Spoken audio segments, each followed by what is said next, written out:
I never thought my life would come to this. Doing whatever it took just to keep a roof over my head.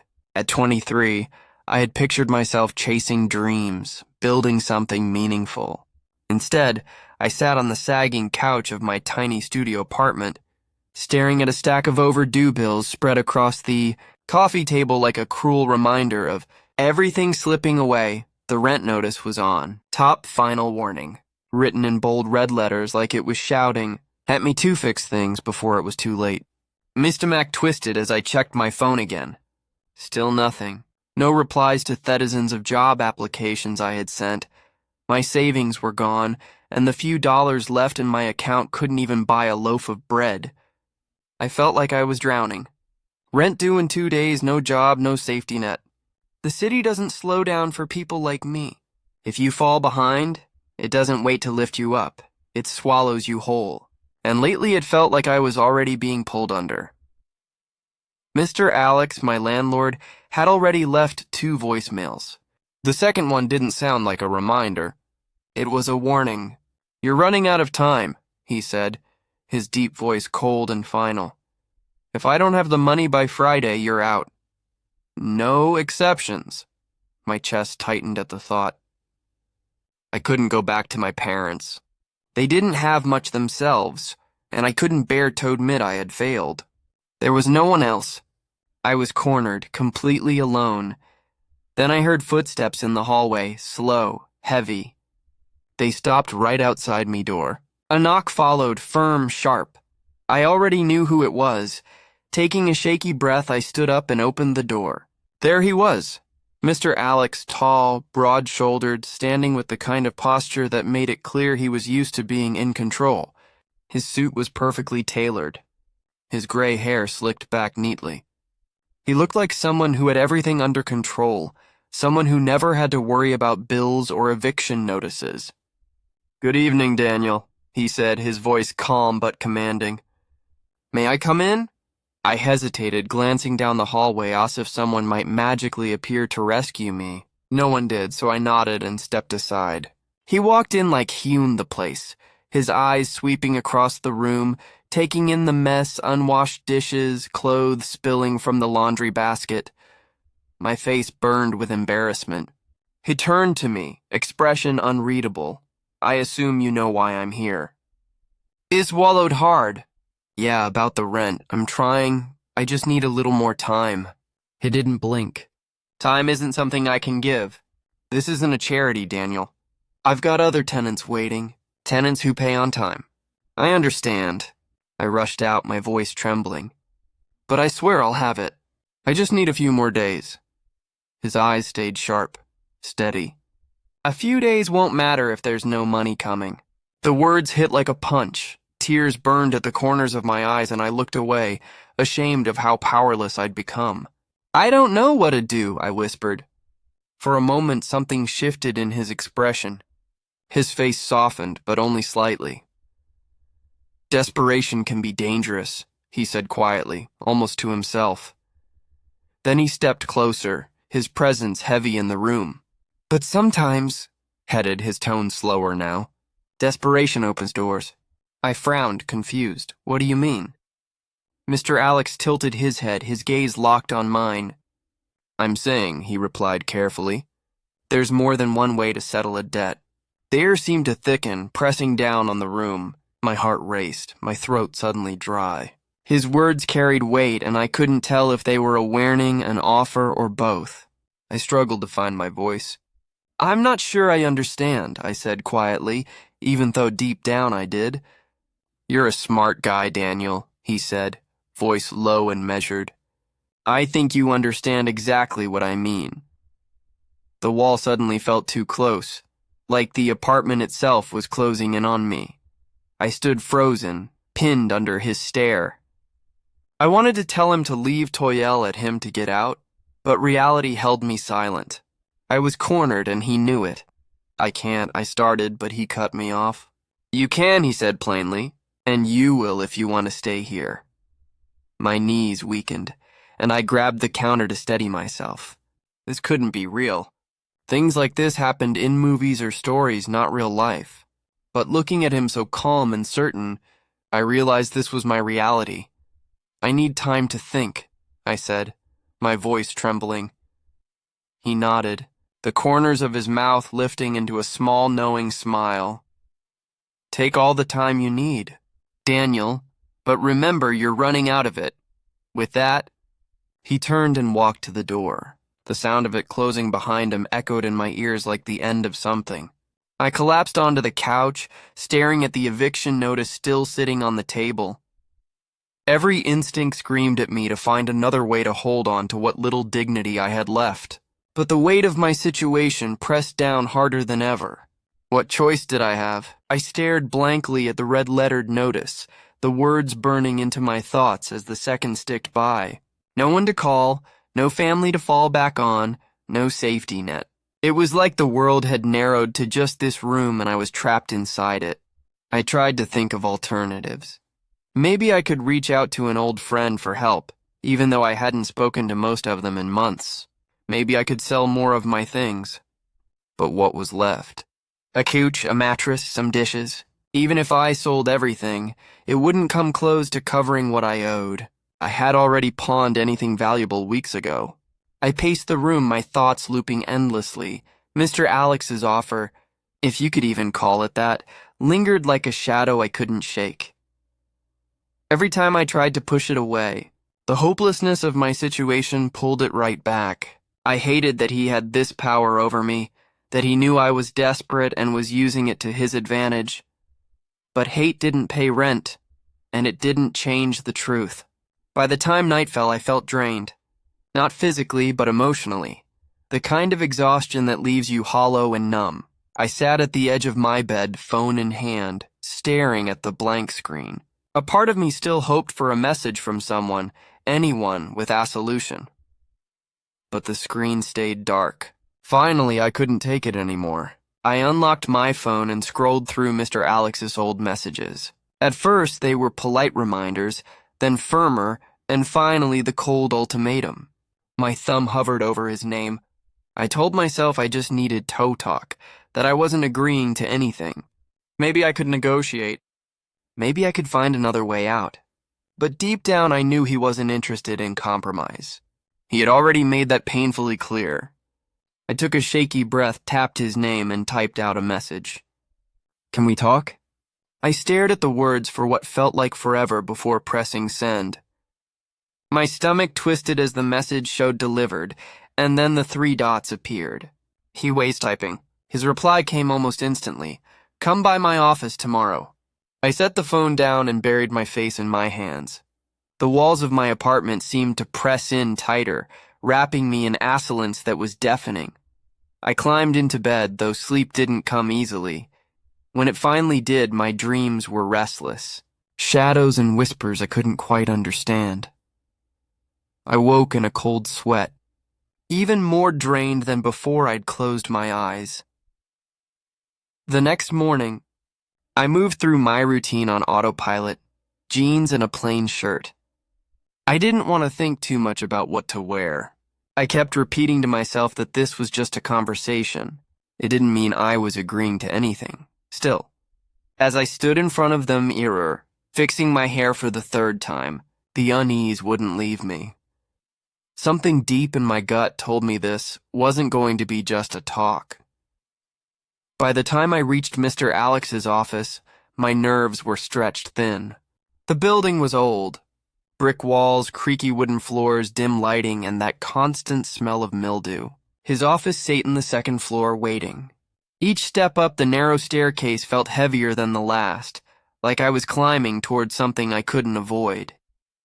I paused outside his door, my hand hovering over the knob. My heart was pounding so hard I thought he might hear it the moment I walked in. Taking a deep breath, I knocked lightly and pushed the door open. Mr. Alex sat behind a large wooden desk, reading glasses perched on his nose, flipping through paperwork. He looked up when I entered, a faint smile tugging at his lips. "Daniel," he said smoothly, gesturing to the chair across from him. "I'm glad you came." I hesitated, then crossed the room and sat down, my hands clenched tightly in my lap, and I struggled to meet his eyes. Thank you for seeing me, I said, my voice barely above a whisper. Of course, he replied, leaning back in his chair. I always make time for maintenance. The way he said it carried a weight I couldn't ignore. He steepled his fingers, his gaze fixed on me. So, he said casually, though his tone was sharp. What can I do for you? It swallowed hard. I wanted to talk about the rent, I began, my voice shaking. I know I'm behind.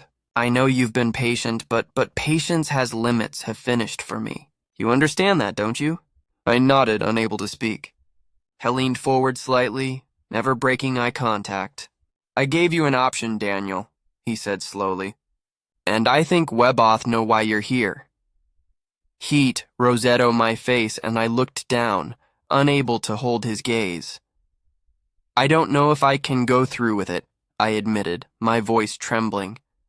You can, he said calmly. Certain. And you will if you want to stay here. His words settled over me like a weight I couldn't shake. I felt like I was being pulled into something bigger than me, swept up in a current I couldn't fight. My hands trembled as I gripped the edge of the chair. Why me? I asked, my voice cracking. Why are you doing this? Heist's expression softened slightly, though it didn't put me at ease. Because you need help, he said quietly. And I help those who need it. The words felt heavy, layered with meaning I didn't fully understand, but I didn't have the strength to challenge them. He reached a crow, asked the desk, his hand pausing halfway, then retreating back. Take your time, he said gently. But remember, time is running out. That night, back at my apartment, I replayed the entire conversation over and over. His words echoed in my mind, louder every time I tried to silence them. I felt trapped, suffocated by the weight of my own choices. This wasn't just about money anymore. It was about power, control, and the painful realization that I had neither. I was caught in a situation I hadn't asked for, and he knew it.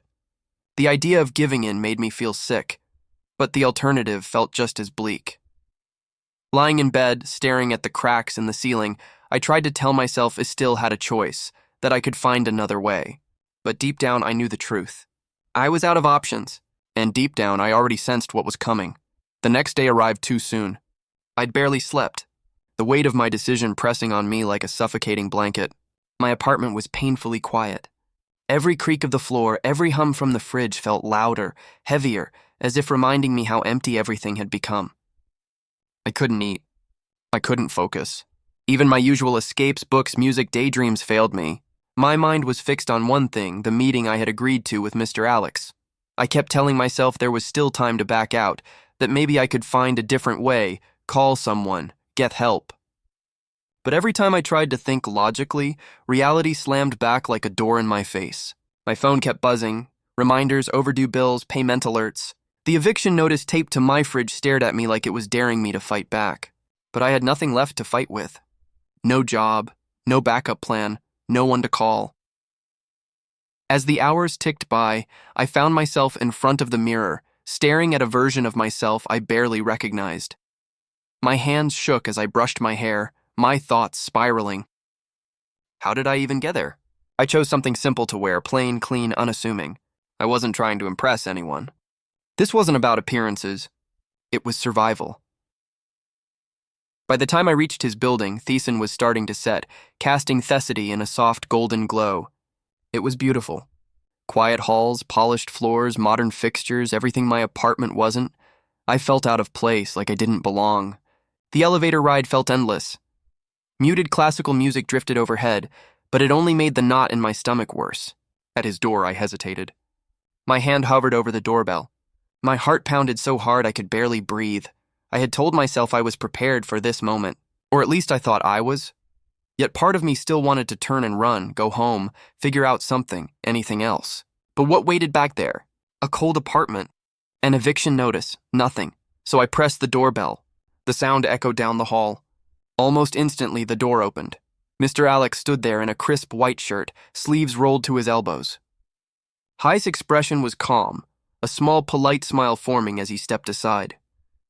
Daniel, he said, glad you made it. forced a smile, though it felt more like a grimace, and stepped inside. This place was pristine. Tall ceilings, sleek furniture, a breathtaking view of Theskyline. Everything about it felt curated, expensive, cold, and I felt like a stain on the glass. "Would you like something to drink?" he asked, his voice casual, almost too casual. I shook my head quickly. "No, thank you." He didn't press, just nodded and motioned toward the couch. I sat stiffly on the edge, my hands clenched in my lap as he took the chair across from me. The silence was heavy, filled with everything neither of us dared to say. "I know this isn't easy," he said after a moment, his tone softening. "But I want you to know you're not alone in this." The words felt off, too polished, like something he'd said before to someone else. I looked away, unsure what to say. "I don't know if I'm doing the right thing," I finally whispered, "but it feels like the only thing left." He nodded slowly, as if that confirmed something for him. "Life doesn't always give us perfect options," he said. "Sometimes we just have to take the ones that keep us moving." I wasn't sure if he was comforting me or justifying something. Either way, it didn't help. "Daniel," his tone sharpened a little.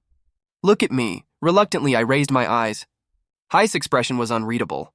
Calm, but with a tension behind it that made me uneasy. "You're resourceful." "Resilient," he said.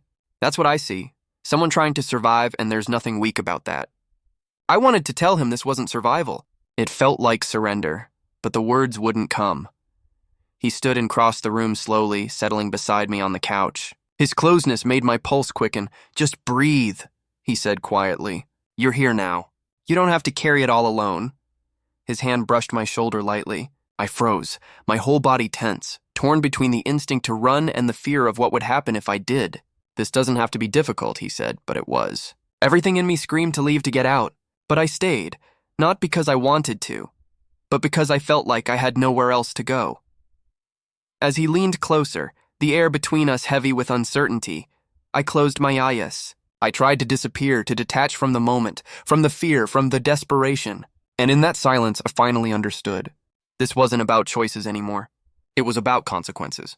I knew the truth. I was out of options. The next day arrived far too quickly. I had barely slept, the weight of my decision pressing down like a suffocating blanket. My apartment felt unbearably quiet. Every creak of the floorboards, every hum of their refrigerator reminded me how empty my life had become. I couldn't focus on anything. Not food, not TV, not even my usual escapes. My mind was consumed by one thing, the meeting I had agreed to. I told myself I still had time to change my mind, to back out, to find another way. But every time I tried to rationalize a different path, reality hit me like a door slamming shut. My phone buzzed with reminders about overdue bills, and the eviction notices still clung to my fridge like a cruel joke.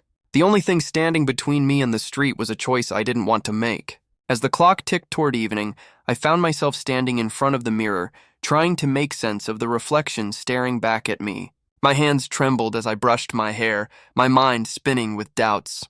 What was I doing? How had it come to this? I chose a simple dress, something understated and plain. I wasn't trying to impress him, and I wasn't naive enough to think it mattered. He wasn't interested in what I wore or how I looked. He was interested in what he could take. The thought made my stomach churn, but I forced myself to keep moving, to put one foot in front of the other. By the time I reached his apartment, Thiessen had begun to set, casting the city in muted gold. The building was farnicker than mine, with polished floors and elegant fixtures that felt like they belonged to another world. I felt out of place as I stepped into the elevator, the soft hum of classical music doing nothing to steady my nerves. When I reached his floor, I hesitated in front of the door, my hand hovering over the bell. My heart was pounding so loudly it felt like it might burst from my chest. I had prepared myself for this. This was it, the moment everything could change. I could still turn around, go home, and try to figure anything else out. But the thought of returning to my empty apartment, knowing eviction was closing in, made my feet stay rooted to the spot. Finally, I pressed the bell. The chime echoed down the hallway, and I held my breath. The door opened almost immediately, revealing him in a crisp white shirt, sleeves rolled to high elbows. His smile was slow, knowing, and it sent a shiver down my spine. "Daniel," he said, stepping aside to let me in. "I'm glad you came." I forced a smile, though it felt more like a grimace, and stepped into the apartment. It was just as polished as the building itself. High ceilings, sleek furniture, and a skyline view that took my breath away. But the beauty of the space only made me feel smaller, like an unwanted thing someone had left behind. "Would you like a drink?" he asked, closing the door behind me. His tone was casual, almost friendly, but there was something in it that made my stomach tighten. "No, thank you," I replied quickly, my voice unsteady. He didn't press, only gestured toward the leather couch in the living room. I sat on the edge, hands clenched in my lap, while he took the armchair across from me. The room was quiet to quiet. Only the faint hum of the air conditioner filled the space, and even that sound seemed swallowed by the tension hanging between us. "I know this isn't easy," he said. After pause, his voice softer now. "But I want you to understand you're making the right choice." The words stung. Maybe it was how calmly he said them, as if this entire situation was a favor I should be grateful for. I bit down hard on my lips, swallowing the urge to argue. I couldn't risk angering him. Not now. "I don't know if it's the right choice," I whispered, barely audible. "It just feels like the only one." He nodded slowly as though he expected that answer. "Sometimes life forces us into hard decisions," he said. "But those moments shape us. They make us stronger." I couldn't tell if he was trying to comfort me or control me. Either way, the words only deepened the knot in my chest. My gaze dropped to my hands, refusing to meet his. "Daniel," he said firmly after a moment. "Look at me." Reluctantly, I raised my eyes. His face was calm, almost kind, but the intensity in his stare made my skin prickle. "You're smarter than you realize," he said. "Resourceful, resilient. I see someone who's willing to fight for survival, and there's nothing weak about that. You're doing what you need to do to survive. There's no shame in that," he said. I wanted to argue to tell him this wasn't survival at all, and it was surrender, but the words stuck in my throat. All I could do was nod. He stood and crossed the room, settling beside me on the couch. On the couch. The closeness made my pulse quicken. My body tensed as his hand rested on my shoulder. "Relax," he said softly, his fingers brushing against me. This doesn't have to be difficult, but it was. Every part of me screamed to run, to get up and leave. Yet I couldn't move. I was frozen, trapped in a moment I couldn't escape. When he leaned in, what happened next felt more like an obligation than anything else. A moment of blurred lines and unspoken pressure rather than choice. I closed my eyes, willing myself to detach to escape somewhere inside my own mind. The world around me dissolved into a haze of sensations and emotions I didn't want to name. Afterward, the apartment felt different, as if his presence had seeped into the walls. Even after I cleaned, scrubbing every corner to erase the memory of why my rent was suddenly paid, the shame still hung in the air, clinging to everything. A week later, I was lying on the couch, staring blankly at the ceiling. The envelope of money still sat on the counter untouched since the day I'd opened it. It taunted me, a physical reminder of what I'd done just to stay afloat. I hadn't spent a cent of it. The thought of using it made me feel both sick and numb. I couldn't keep living like this. I needed a way out, something different, something better. But how? My hours at the cafe barely covered the basics. Even with side gigs and odd jobs, it was never enough. That's what drove me to Mr. Alex in the first place. Desperation. I picked up my phone and scrolled through job postings, ignoring the ache in my stomach. Nothing looked promising, and the more I searched, the more hopeless it all felt. With a frustrated sigh, I tossed my phone onto the couch and turned to stare out the window. The city lights shimmered in the distance, mocking me with their brightness. Just as I was about to give up and head to bed, my phone buzzed. I froze, my heart began pounding. It was him, Mr. Alex. My thumb hovered over the screen, my chest tightening. I didn't want to open it, but I did. "Daniel, I hope you're doing well. Just checking in to see if you've thought about what we discussed. My offer still stands. Let me know if you need anything." My grip tightened, my jaw clenched, the audacity as if he hadn't already taken enough from me. But the worst part was the flicker of temptation, that quiet voice whispering, "It's still an option." I hated myself for even considering it, but the weight of my reality was crushing. I didn't reply. I couldn't. Instead, I set the phone down and paced the apartment, my thoughts racing. I didn't want to go back. Not to that emptiness, that hollow version of myself. But what choice did I have? That night I made a decision. I wouldn't let them control me again, not ever. If he went back, I knew I wouldn't be able to look at myself in the mirror. I needed to find another way. No matter how hard, no matter how long it took, the next morning I got to work. I called temp agencies, reached out to old contacts, and scoured job boards like my life depended on it. Because in a way it did. I signed up for food delivery apps, offered to walk dogs, even considered donating plasma. It wasn't glamorous. It wasn't easy, but it was something. A step forward. Every day felt like clawing my way out of a pit inch by painful inch. But I kept going. I held into the promise I made to myself. I wouldn't fall back into that trap. Slowly, things started to shift. That envelope from Mr. Alex sat untouched, silent and heavy, a reminder of the price I had already paid, and the vow I'd made never to pay it again. I wanted Toby free. Free from him. Free from the shame that clung to me like a second skin. Then one evening as I was closing the cafe, a woman approached me. She looked to be in her 50s with a warm smile and kind eyes. "You're Daniel, right?" she asked. I nodded. "I've seen you here a lot, always working so hard. My sister runs a small office downtown, and I think she might have a position that would be perfect for you. Would you be interested?" My heart jumped. "Yes," I said, without hesitation. "I'd love to hear more." She handed me a business card. "Call her," she said. "Tell her I sent you. I can't promise anything, but it's worth a shot." I thanked her, hope stirring in my chest for the first time in weeks. It wasn't a guarantee, but it was hope. The next day, I made the call, set up the interview, and spent hours preparing. I wanted to give it everything I had. When the day came, I walked into that office with my head high, determined to take back control of my life. The interview went well, and by the end of the week, I got the call. They offered me the job. It wasn't a dream position. The pay wasn't great, but it was enough. Enough to survive. Enough to begin again. It was a fresh start, and as I settled into my new routine, the memory of that night with Mr. Alex slowly began to fade, not disappear. Some wounds take time, but it no longer had power over me. I was beginning to feel like myself again, stronger, more determined. Looking back, I'm still not proud of what I did, but I am proud of the choice I made to fight for better.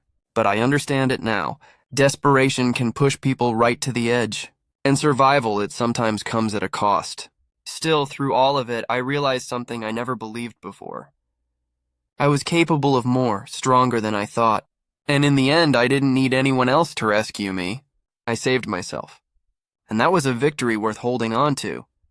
So, now that you've heard my story, I'm curious. What do you think? Was it the right choice? Did I even have a choice at all? Tell me, what would you have done in my place? Because honestly, even now, I still don't know if I should feel guilty. Maybe your perspective could help me understand. Thank you.